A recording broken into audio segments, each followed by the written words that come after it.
بسم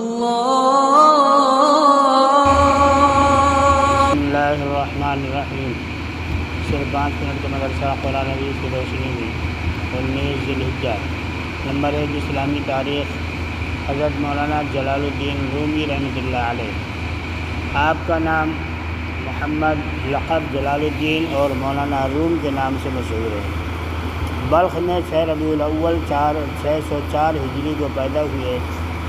آپ کے والد شیخ محمد بہاؤالدین اپنے زمانے کے بڑے عالم اور مشہور بزرگ تھے۔ ابتدائی تعلیم اپنے والد سے حاصل کی۔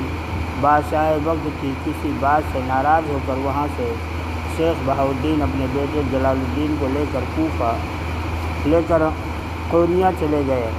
اس وقت جلال الدین رومی کی عمر 18 یا 19 سال تھی۔ آپ نے قونیہ میں تقریباً 8 سال مختلف اساتذہ سے علم حاصل کرتے ہوئے ملک شام کے علمی شہر حلب کا رخ کیا اور مدرسہ حلاویہ میں رہ کر شیخ عمر بن احمد اور بعض دوسرے مدارس کے ماہر و ممتاز علماء کی خدمت میں رہ کر تمام علوم میں مکمل مہارت حاصل کر لی۔ اس وقت مولانا جلال الدین کی عمر 40 سال ہو چکی تھی۔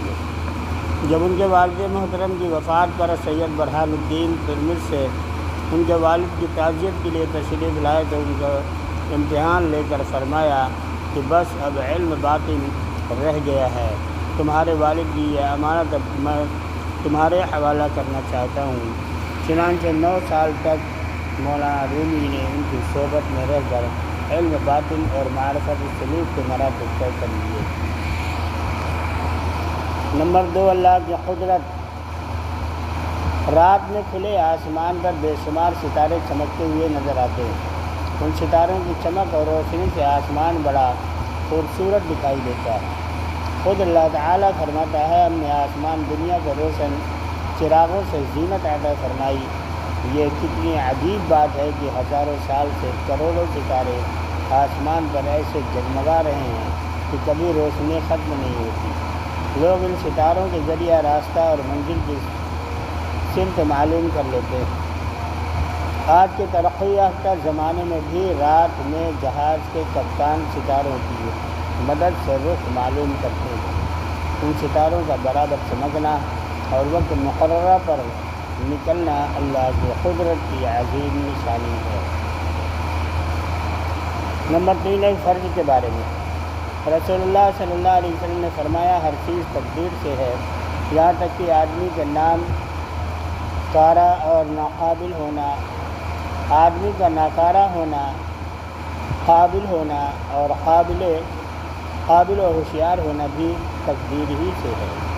خلاصہ تقدیر کہتے ہیں کہ دنیا میں جو کچھ بھی ہو رہا ہے، اچھا ہو یا برا، وہ سب اللہ کے حکم اور اس کی مشیت سے ہے، جس کو اللہ تعالیٰ پہلے ہی طے کر چکا ہے۔ ہمارے اوپر اس کا یقین رکھنا اور اس پر ایمان لانا فرض ہے۔ نمبر 4 ایک سنت کے بارے میں۔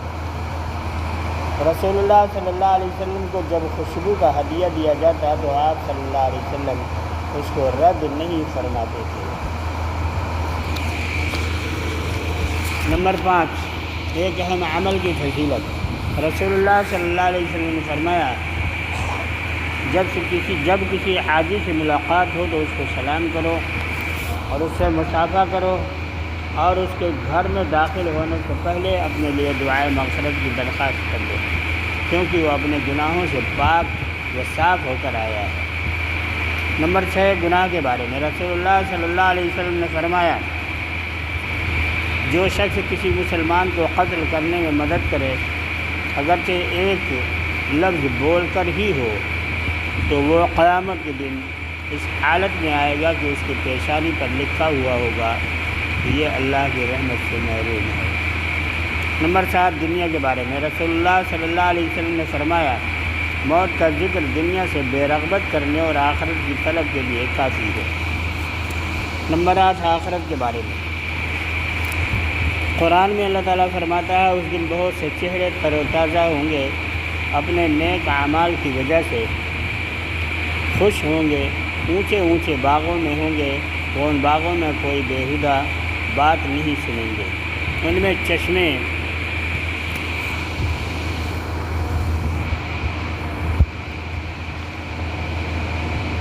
چشمے بہہ رہے ہوں گے۔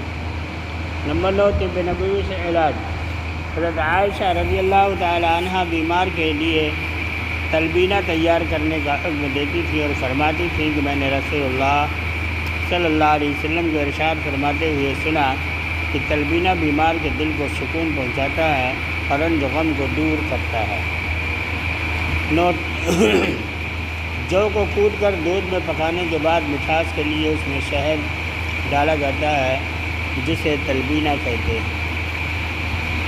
نمبر 10، قرآن کی نصیحت۔ قرآن میں اللہ تعالیٰ فرماتا ہے، ایمان والو، اللہ سے ڈرتے رہو اور ہر شخص کو اس بات پر غور کرنا چاہیے کہ اس نے کل آخرت کے لیے کیا آگے بھیجا ہے۔ اللہ سے ڈرتے رہو اور اللہ تعالیٰ کو تمہارے سب اعمال کی خبر ہے۔ سبحان اللہ۔